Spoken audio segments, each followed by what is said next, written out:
김정은의 대역, 그 진실과 추측 사이. 오늘은 북한과 관련된 흥미로운 주제 하나를 다뤄보려 합니다. 바로 김정은의 대역에 관한 이야기입니다.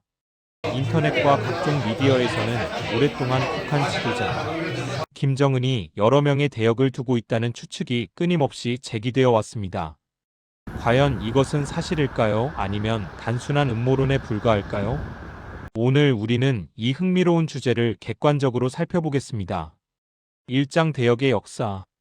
먼저 정치 지도자들이 대역을 사용한다는 개념은 새로운 것이 아닙니다. 역사적으로 많은 지도자들이 보안상의 이유로 대역을 활용했다는 기록이 있습니다. 제2차 세계대전 당시 영국의 버나드 몽고메리 장군은 실제로 대역을 사용했고 이는 후에 공식적으로 확인되었습니다.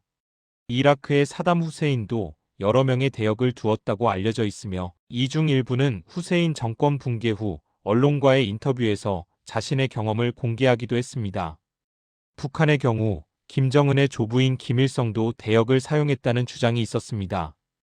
특히 1994년 김일성 사망 당시 일부에서는 그 이전에 이미 사망했고 대역이 활동했다는 추측도 제기되었으나 이는 확인된 바 없습니다.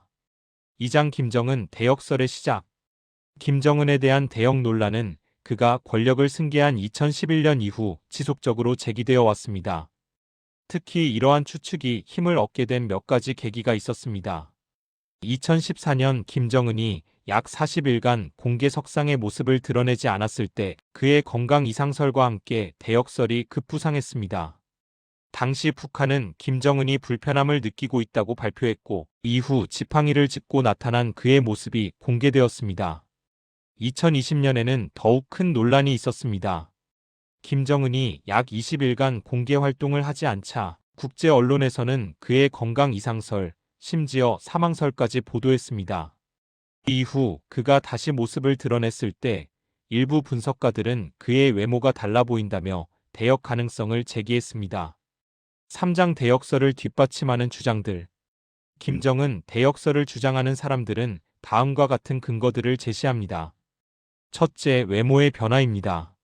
시기별로 공개된 김정은의 사진과 영상을 비교했을 때 얼굴형, 헤어라인, 귀 모양, 점의 위치 등이 달라 보인다는 주장입니다. 특히 귀의 형태는 개인을 식별하는 중요한 생체 정보 중 하나로 사진 분석가들 사이에서 자주 논의되는 부분입니다.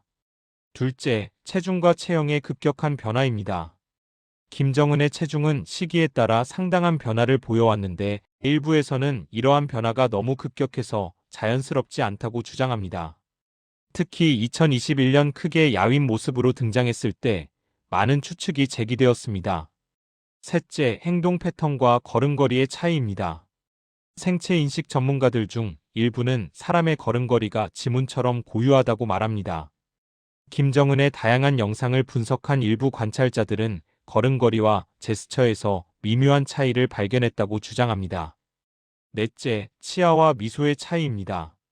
일부 사진에서 김정은의 치아 배열이나 미소 짓는 방식이 다르게 보인다는 지적이 있습니다. 사장 전문가들의 분석? 그렇다면 전문가들은 어떻게 보고 있을까요? 얼굴 인식 전문가들의 의견은 분분합니다. 일부 전문가들은 촬영 각도, 조명, 카메라 렌즈의 차이, 그리고 자연스러운 노화 과정만으로도 외모가 다르게 보일 수 있다고 설명합니다. 특히 북한의 공식 사진과 영상은 종종 후보정을 거치기 때문에 이것만으로 대역의 존재를 단정하기는 어렵다는 입장입니다. 북한 전문가들은 대체로 회의적입니다. 탈북자들을 포함한 북한 내부 사정에 정통한 전문가들은 김정은이 대역을 사용할 가능성은 있지만 그것이 일상적이거나 여러 명일 가능성은 낮다고 봅니다. 북한의 엄격한 권력 구조와 충성도 시스템을 고려할 때 대역을 광범위하게 활용하는 것은 오히려 큰 보안 위험이 될 수 있다는 것입니다. 5장 대역이 필요한 이유는? 만약 김정은이 실제로 대역을 사용한다면 그 이유는 무엇일까요? 첫째, 보안상의 이유입니다. 암살 위협으로부터 실제 지도자를 보호하기 위해 대역이 공개 행사에 참석할 수 있습니다. 특히 대규모 군중이 모이는 행사나 위험도가 높은 지역 방문 시에 대역을 활용할 수 있습니다. 둘째, 건강 문제를 숨기기 위해서입니다. 김정은의 건강에 대한 우려는 지속적으로 제기되어 왔습니다. 비만, 당뇨, 심혈관 질환 등의 가능성이 언급되는데 지도자의 건강 이상은 체제 불안정으로 이어질 수 있기 때문에 이를 숨기기 위해 대역을 사용할 수 있다는 주장입니다. 셋째, 일정 관리의 효율성입니다. 북한 최고 지도자의 일정은 매우 빡빡합니다. 여러 지역을 동시에 방문하거나 중요도가 낮은 행사에 대역을 보내 시간을 절약할 수 있습니다. 육장 회의론자들의 반박. 하지만 김정은 대역설의 회의적인 사람들의 주장도 강력합니다. 첫째, 기술적 어려움입니다. 완벽한 대역을 만드는 것은 영화에서나 가능한 일입니다.